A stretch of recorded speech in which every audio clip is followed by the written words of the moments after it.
Hello, I'm Yang Rui, coming to you live from Beijing. The controversial re-education through labor system has been making headlines with the recent high-profile cases coming under the spotlight. There is now a national debate over whether the practice of detention without open trial should be immediately abolished amid growing public pressure. As we go forward into 2013, it's likely that some kind of reform of the judicial system will feature as part of the New Deal under the new Chinese leadership. Here with me in the studio to discuss these issues are Mr. Victor Gao and Mr. Gregory Zhang.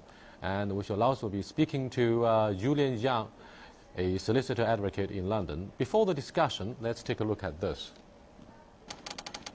Complaining on the internet could land people in jail without trial. Ren Jianyu, a former village official in Chongqing, was detained in 2011. Police said the 25-year-old forwarded and commented on more than 100 pieces of what they call negative information. A month later, without trial, he was sentenced to 2 years of re-education through labor for incitement to subvert state power. After he was freed last November, he immediately sued the Chongqing municipal government. His lawyer says the system is unconstitutional. The Constitution says a citizen can't be arrested without the approval of court. The re-education through labor system allows police to detain people for up to 2 years without an open trial. And the government is working to change it. The Political and Legal Work Conference says China will push forward reforms on the re-education through labor system no later than this year. Xi Jinping, leader of the ruling Communist Party of China, has vowed to build a peaceful China, which is governed by law. He called for a fight against injustice and corruption to ensure justice in each judicial case. The meeting points out, if China is to maintain political integrity, social justice and stability, the root lies in the rule of law. Otherwise, we will not only fail to solve the problems at the root, but it will also lead to more conflicts. According to the Ministry of Justice, by the end of 2008, 160,000 people were held in labor centers nationwide. Some people say the reform is a long-awaited result, won by thousands of people like Ren Jianyu, who never stopped fighting for change. But in our exclusive interview, he dismissed the comment with a shrug. I don't know why the media always want to portray me as a hero. I'm just defending my own rights. If anyone defending his own rights can be a hero, it's a tragedy of society. Just recently, Ren Jianyu lost his case in the final appeal. The Chongqing court says the local government acted legitimately to put him under re-education through labor for inciting to subvert state power. Now, with a major signal of reform just sent, critics say that as China builds up a society based on the rule of law, it is important that it should have certain rules to prevent people from being imprisoned without trial just for speaking their minds. Han Peng, CCTV, Beijing. Well, what do you think of the outcome of the recently concluded national political and legal conference targeting the possible abolition of what we call detention center through education? I mean, labor reform, labor re-education through is whatever it's called. I mean, that's a very controversial act. Well, 2 points. One is, I think this conference indicates that Chinese government and the ruling party still attach a great deal of importance on improving China's rule of law. Right now, we don't have a perfect rule of law system. Secondly, I think it also reveals very clearly that there are major problems in our legal system. And this re-education through labor without due process, purely by the Public Security Bureau, is, in a sense, a gross violation of the basic human rights of the people. And they need to be corrected and need to be changed. I think, in a macro sense, there will be no true modernization without rule of law in China. But how do we get from here to the more ideal level of rule of law is a great challenge. But on the other hand, I think we should also keep in perspective where we came from. In the 1950s and 60s, we didn't even mention law. The system operated as a proletarian dictatorship. So I think we've made great progress already, but we still have many, many miles to travel. Despite the rivalries between the former Soviet Union and China at the height of the Cold War, the current political institutions and social institutions in China carry a lot of hallmarks of the former Soviet era. And I'm afraid labor re-education it can be easily associated to the notorious Gulag in the Stalinist era. So what do you think of the necessity of reforming the labor re-education system in my country? I mean, 3 decades after we decided to reform not only our economy, but increasingly, I'm afraid, other institutions. It depends on the situation. For example, if the system can be reformed to the point of serving its real purposes, of course we will consider that. I think we've gone through that stage long gone. For example, when it first started like 60 years ago, the function was to put people away for various reasons. Thieves or people considered anti-government, anti-revolution, and so on.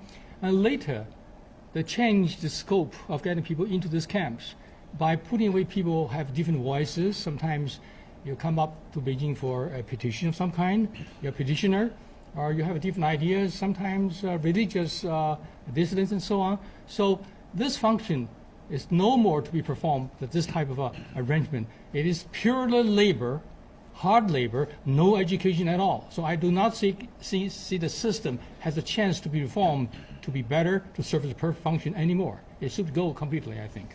What we call labor re-education is another coercive approach for brainwashing, perhaps, but not necessarily in the political sense, because we have basically the following categories in terms of those who are put under detention without open trial: prostitution, the abuse of drugs, and hooligans, for example, as well as petitioners. Now, I'm afraid the most controversial part among the above-mentioned categories is the petitioners.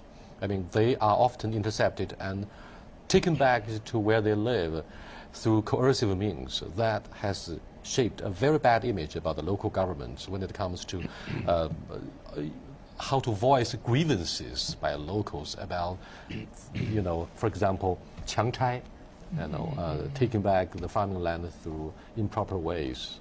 What do you think of this bad and the most controversial part concerning detention without trial? Yeah, now, a couple of points. One is this education through labor as a concept itself is actually a neutral one. Why? For example, even in the U.S. legal system, there are similar systems, mainly, for example, community services, etc.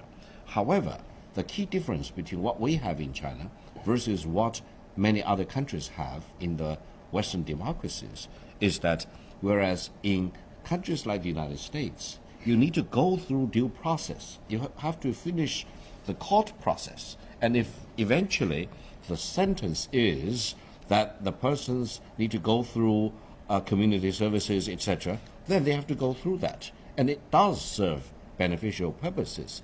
However, in China, the Public Security Bureau can exercise discretion in itself without going through due process, without going through court system at all, and put people into such labor camps or force people to perform such hard labor. This is wrong. Therefore, I disagree with Gregory in a sense. I think, first of all, we need to emphasize that the court need to play an independent and indispensable role if labor should be used as a way to educate people. Secondly, I think people's right to due process cannot be violated. They should be fully respected, and whatever benefits there may be derived at from such system need to be balanced off by complete respect of the basic human rights of the people in China. Therefore, I think circumstances in China are changing. We already have moved far, far away from the circumstances, political necessities existed in 1950s, 60s, and 70s.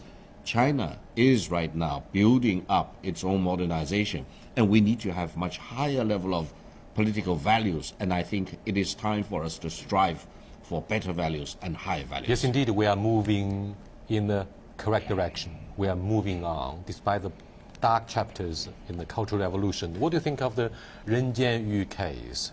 He's been released, and he lodged complaints, and yet his appeal was rejected by the local court in Chongqing.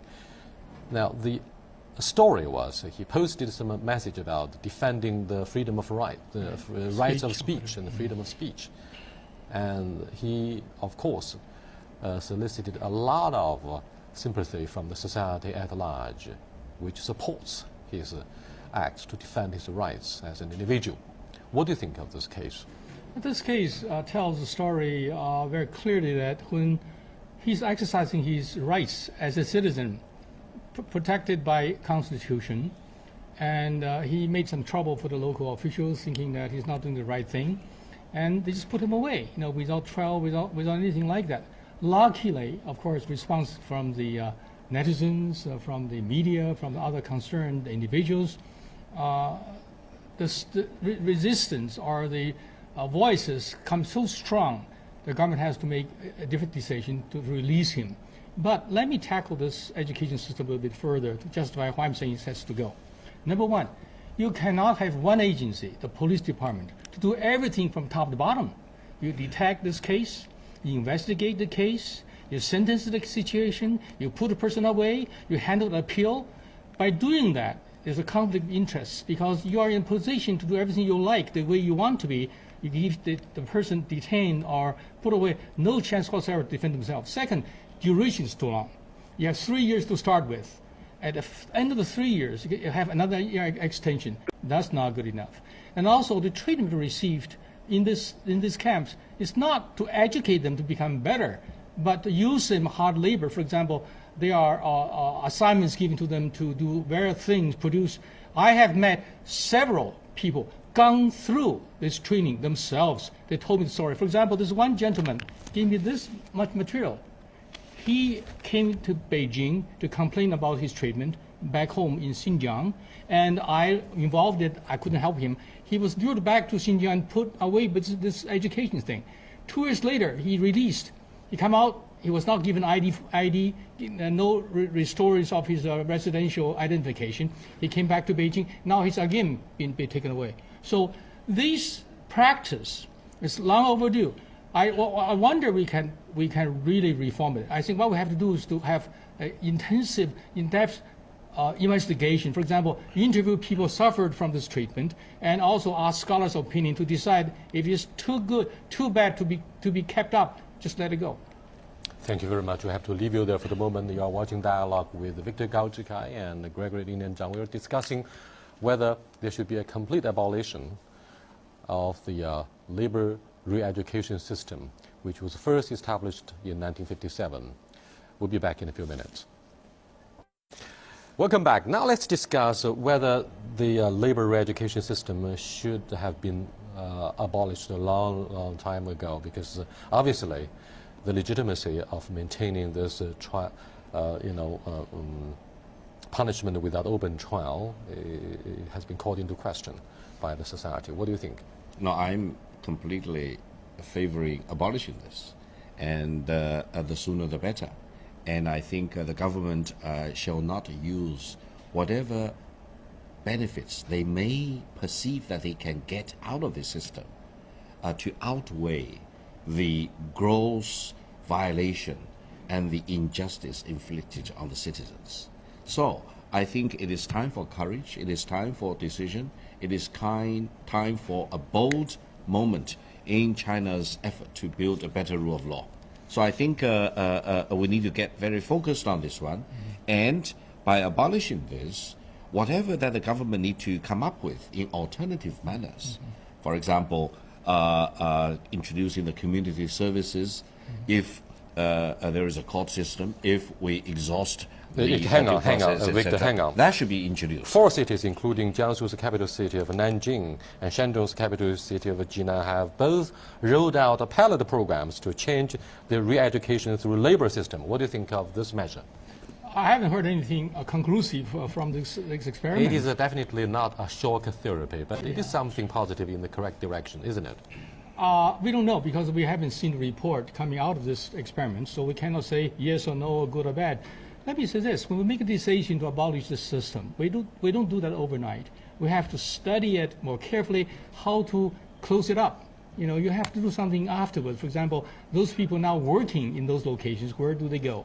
And also those people being wrongly treated by the system, do have them the compensation, do have them to find a job, and so on. Also, we learn from this particular practice in the past. We're totally wrong, so we do not repeat anything like that. So like you said, become a learning experience. We don't say we close the camps, everybody go home. I don't think that's good enough. Gregory, I do appreciate one of the points you raised about gradualist approach. Now, that reminds me of what happened after Sun Zhigang was killed in the jail.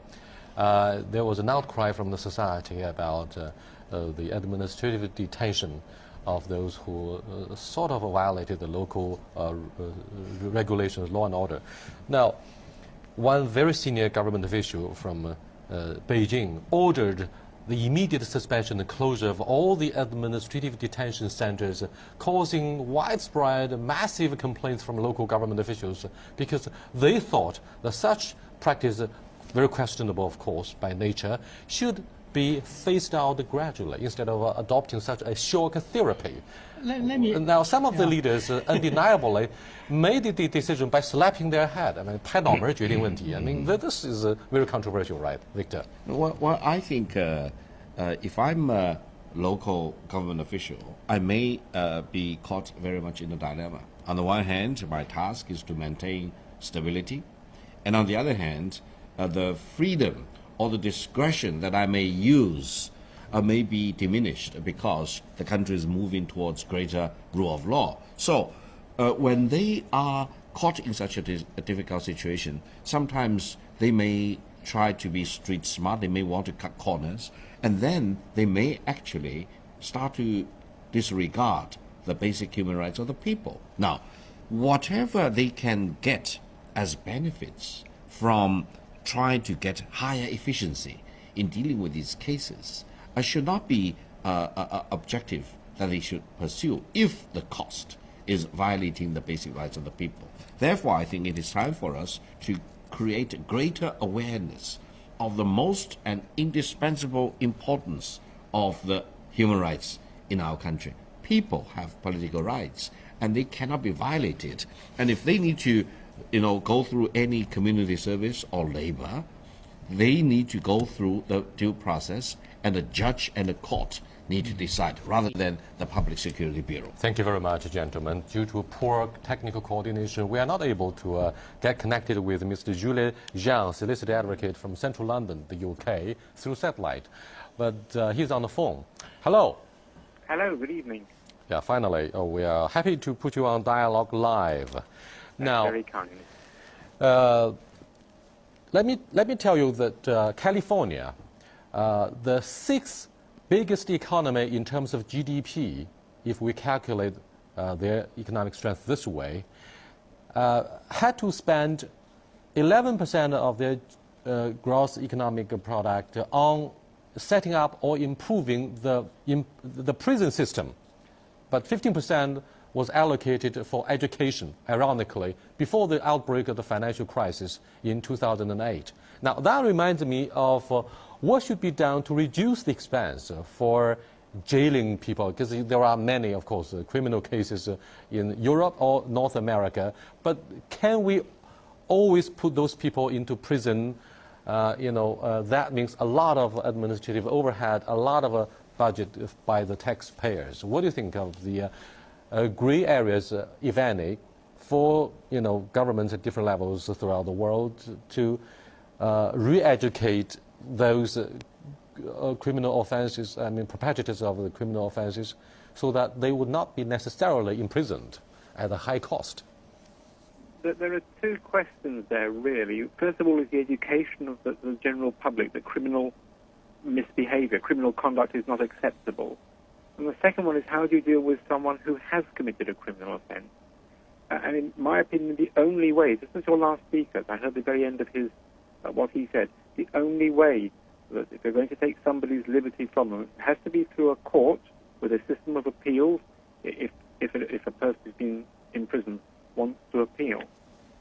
Yes, prisons are expensive, and there are lots of questions to be asked. Perhaps one question might be, if people are in prison, why don't they do some work which actually earns some money for the state that's paying for it? They make, I don't know, road signs or something of that sort, which at least is of some use, and it cuts the cost of keeping them in custody. Now, another question. How do foreign countries handle drug addicts, prostitutes, and those who commit minor crimes? It differs in different countries, but I'll give you what happens in England and Wales. For minor drug addicts, for some prostitutes, for those who commit very minor offences, the police can give a system of warnings and cautions, which are recorded, but it means they don't have to go to court. If a drug addict, for example, is arrested and fails a test, because a drug addict, most people are tested to see if they have drugs in their system, and they fail that test, they are then put in touch with a drugs agency, a drugs rehabilitation unit. If they, however, will not stop their criminal conduct, they will be taken before a court. And amongst the court's powers are to order that somebody undertakes drugs rehabilitation or psychiatric treatment or undertakes unpaid work. Effectively, only if a matter is so serious that custody is the only punishment. Otherwise, the court must find another way of punishing an offender. Thank you very much for being with us. That's Mr. Julian Yang, solicitor advocate from Central London, UK. Thank you for being with us. Welcome back. What do you think of this idea of passing the offense ratification law that was obviously listed on the legislative plan of the year 2013 here in Beijing? What is your view on this? I think it's improvement. For example, if you have these camps all abolished, but there are people who have minor offenses, whether they are drug addicts, whoever they are. So some of them can be helped in different ways. For example, if you are mental illness situation, if you are an addict, may require medical treatment. So you cannot lump them together, use one approach. Sometimes the reason to get into those thieves become robbers and so on, maybe they have no education, they have no professional skills at their disposal. Perhaps teach them to learn a skill of some kind, learn a trade. So you have to classify them in different categories and handle each of those group of people differently to make it work. When I mentioned we have slowly to abolish the system, I mean we set a date. We saw a year from now, half a year from now, that target date, when that is due, is gone. But before that, don't do it overnight. Victor? No, I think if there is a crime committed, and if the criminal or suspect is caught and sent through the court system, etc., then they need to be duly punished. And I think the people in China have no problem with that. The problem which now exists in a very serious manner is that sometimes many people who are innocent, who may, for example, have a different opinion, who may petition the government, as Gregory just now mentioned, in a very legitimate and legal manner, but some government agencies view them as troublemakers. They trump up charges against them as if they are criminals. They're not criminals. That's cooked. Yeah, that's the distortion to start with, and then they use these lethal measures to lock them up, to send them to the labor camp. Now, this is no crime on the part of the people. The people are lawful and legal citizens. They are exercising their legal rights. So I think the irony is that the government, or there are government agencies who punish these people for their legal exercise of their own rights. That's the problem that we need to overcome immediately. I lament the fact that not all of the government employees involved in the judicial system have watched Zhang Yimou's movie, Qiuju Goes to Court. I mean, despite the poor education for a lot of those in the rural areas, now these people who are very honest, who just demand a sense of justice, will have to go to court, or to, in Qiuju's words, 给一个说法. Just give me a reason as to why I've been poorly treated here. Now, what about the treatment for those petitioners? I mean, this is indeed one of the biggest sources of social grievances, which might threaten to destabilize the local situation and society. Let me raise this a little higher. For example, Xi Jinping recently, just last Monday, conducted this conference dealing with political and legal works and so on. He mentioned he's determined to build China as a country of strength, of fairness, and so on. To do that, I think this particular entry we're talking about, abolish this education system, plus to refine the judicial processes to provide people with protection and also to provide people a chance to make a decent living. So we should not just study his speech, his spirit. We should implement his intent and make it work. Don't you think, Victor, it's a good idea to set up our Chinese system of ombudsmanship, encouraging local people who love the work of charity or social justice, let them perform the role of ombudsman? Yeah. Absolutely. Now, I think we need to ask why in China there is this very peculiar and particularly Chinese characteristic phenomenon of people going through petitions. Why? In a Western country, they probably just hire a lawyer. Is that right? They go to court. Sure. So it reveals several things. One is that the court system does not work. Or some people believe that the local court or the lower court is being manipulated by the local officials, the party secretary, etc. So if they go to the court, they are dead because they cannot get fairness, justice done. Now, secondly, it also reveals that the people actually have trust in the government, in the ruling party. You know, if they are maltreated, mistreated at the lower level, they want to go high level, from county to provincial, from provincial to the central government, they want to move. They eventually want to speak to the party secretary general directly. They want to appeal to the central government to redress the wrongs done in the local.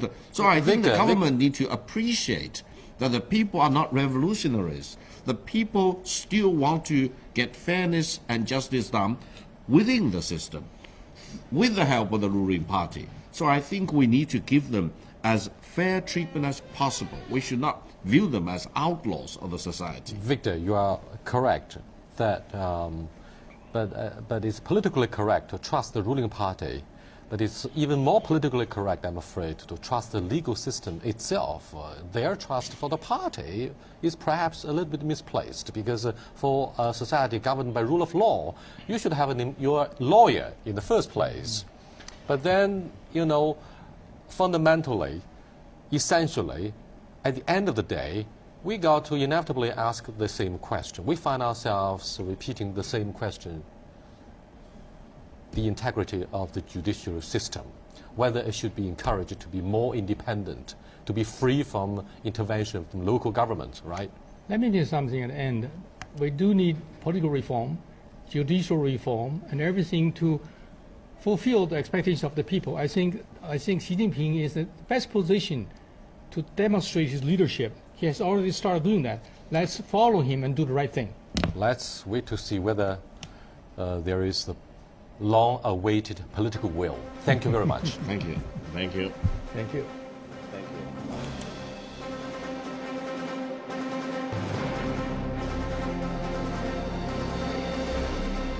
Subvert state power. After he was freed last November, he immediately sued the Chongqing municipal government. His lawyer says the system is unconstitutional. The Constitution says a citizen can't be arrested without the approval of court. The re-education through labor system allows police to detain people for up to 2 years without an open trial. And the government is working to change it. The Political and Legal Work Conference says China will push forward reforms on the re-education through labor system no later than this year. Xi Jinping, leader of the ruling Communist Party of China, has vowed to build a peaceful China, which is governed by law. He called for a fight against injustice and corruption to ensure justice in each judicial case. The meeting points out, if China is to maintain political integrity, social justice and stability, the root lies in the rule of law. Otherwise, we will not only fail to solve the problems at the root, but it will also lead to more conflicts. According to the Ministry of Justice, by the end of 2008, 160,000 people were held in labor centers nationwide. Some people say the reform is a long-awaited result, won by thousands of people like Ren Jianyu, who never stopped fighting for change. But in our exclusive interview, he dismissed the comment with a shrug.